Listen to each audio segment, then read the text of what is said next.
I may, Mr. Chair, also request humbly that this may not be taken out of my time, as this is very revealing also in nature, if it's okay, Mr. Chair. Certainly. Thank you, Mr. Chair. Congressman Almario, the better Almario. Anyways, please, Comsec, can we please play the video? 我接收到很多这个中国公安部和“一带一路”的这个机密啊，一些事情呢还和最高层那位呢有关系。我被送回中国一定会遭到灭口啊！ Wang Fugui met Sher in prison and says he witnessed an attempted attack on him. 60-70个泰国人对我们10多个中国人进行那个无差别的袭击。为什么知道是针对佘志安先生呢？是因为这些泰国人相互说话当中，就是有在找佘志江，那个时间是他律师会见的时间，然后所以说躲避了这一次袭击。 Thai prison authorities did not respond to our request for comment. Wang spent 5 years in jail battling charges related to credit card fraud before being found not guilty. He says he became good friends with Sher when they were placed in the same cell. He's now the custodian of many of the tycoon's alleged secrets. 他有在亚太上留下很多那个待解密的那些档案，目前受到他的那个授权所解密的那些内容只是部分的内容而已，但是这些内容涉及到了那些国安人员的名单。 He allows us to take a look. One file in particular catches our attention.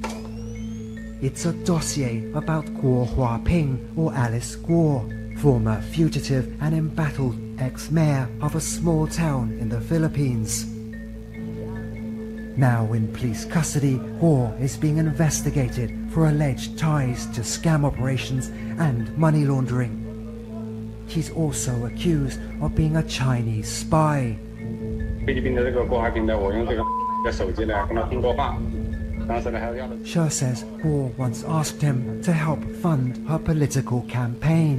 那我更不想得罪这个菲律宾政府了，所以一直就或者没有给钱。 Guo has repeatedly insisted she was born in the Philippines, a prerequisite for office holders in the country.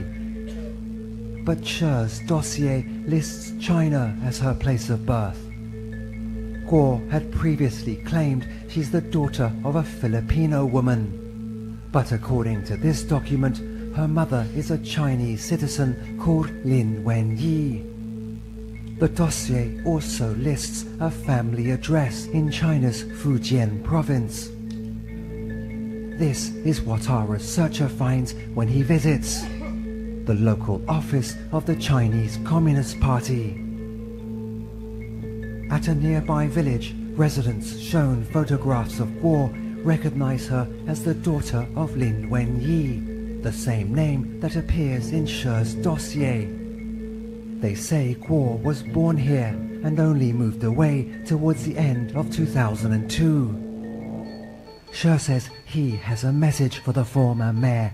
郭海平生活是不可信的，我们两个你看一下，曾经都为这个国安部卖命，你看看我的下场。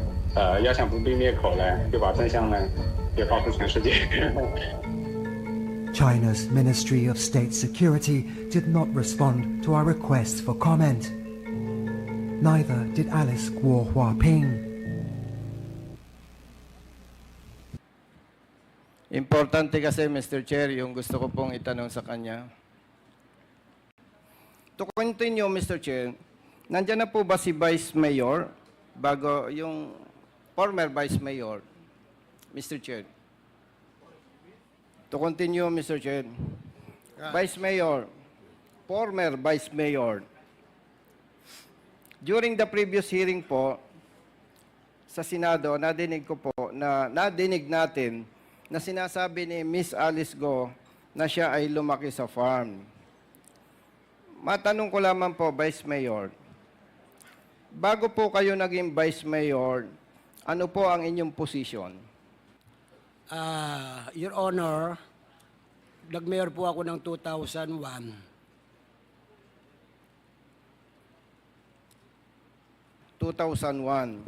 Ilang years po kayong naging mayor ng Banban, Tarlac? Nag-mayor po ako ng 2001 hanggang 2004 at nag-re-elect po ako ng 2004, natalo po ako. Ngayon po, after na natalo ako, na bumalik po ako ng 2007, nanalo naman po ako ulit ng mayor up to 2013 po. So, ibig sabihin po, naging public official kayo since 2001. Tama po? Opo. Okay. Kayo po ba ay lehitimong residente ng Bamban-Tarlac? Yes, Your Honor. Balikan ko lamang po, yung sinasabi ni Miss Alice Go na siya ay laki sa farm. Sa pagkakaalam po ba niya, ninyo, bilang matagal ng government official ng Bamban-Tarlac, nagsasabi po ba siya ng totoo o hindi? Ang pagkaalam ko po, matagal na po sa Bamban. Noong 2001 po, pinuntan ako sa opisina na nag-request po siya ng permit sa kanyang piggery. Dahil nagkaroon po siya ng piggery doon sa Bamban, na nakabili siyang lupa doon noong 2001. Kaya po, nag-request po siyang permit sa akin. So, binigyan ko naman po. Linawin ko lamang po, Vice Mayor. Sino po ba ang tinutukoy mong siya? Si Miss Alice Go o yung tatay niya? Si Alice Go po. Ano pong taon yan? Way back po, kung di ko magkamali, 2001. 2001. So, kung ipagpalagay na totoo po ang sinasabi mo, ilang taon po si Alice Go nun? Kung di ko po magkamali, mga 12 years old or 14 years old. So, kung babalikan ko po yung tanong ko sa iyo, Vice Mayor, sinabi po ninyo na nag-apply ba siya ng permit? Permit po. Sa palagay po ba ninyo, yung 12 years old or 14 years old, may kapasidad na para mag-isip o mag-apply ng permit? Kasama po yung tatay niya. Kasama yung tatay niya. Nung panahong yon, palagay po ninyo, mga ilang taon na po ang tatay ni Miss Alice Go? Ang estimate ko po, between more than 30 years siguro. Okay. So, kung titingnan po natin, mga ilang taon po? Mga 30 years or something, 40 years, ganun po, ang aking estimate na edad. Ibig sabihin po, naniniwala ka na talagang si Miss Alice Go ay nung edad na yon ay nandun na sa kanilang farm. Nandun na po siya. At nabanggit po ninyo na nag-secure ang tatay niya, sila o sino man, nag-secure ng permit, nag-apply. Tama po? Opo, Your Honor. Mr. Chair, Vice Mayor, dahil nag-issue ka ng business permit or permit para sa kanilang piggery, sa pagkakaalam po ninyo, kaya pa nating makakuha ng ebidensya na totoo yung inyong sinasabi?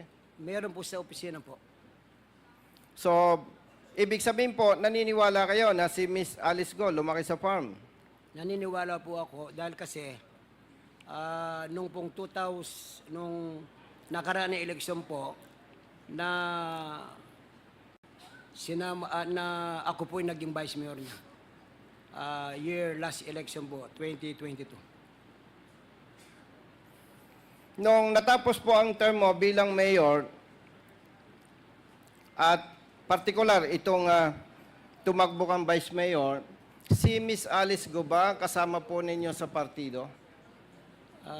Kinuha po ako ng dating mayor dahil po ahabol siya ng congressman para magkaroon po siya ng mayor na tinanong po siya kung gusto niyang umabol ng mayor.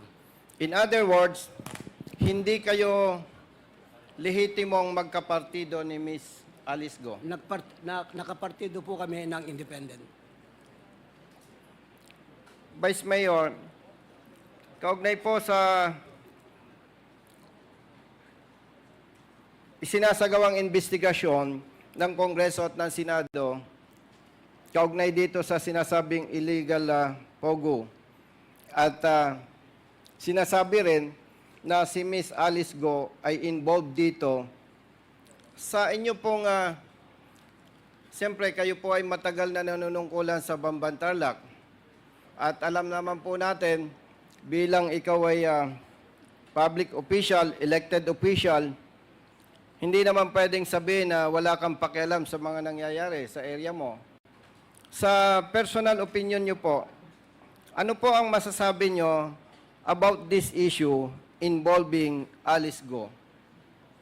Ang masasabi ko lang po, yung pogo na po yan, ang pagkaalam ko po, kaya nabigyan po namin ng letter no objection po, dahil ang pagkaalam ko po na legal po ang pogo. Dahil po ang pogo, makakapagbigay ng additional revenue tax at employment po sa aming bayan. Dahil po, nung ako'y mayor, hanggang ngayon po, ang class ng Municipality of Bamban, it is second class municipality po. Alos walang trabaho po ang mga kababayan namin. Your Honor,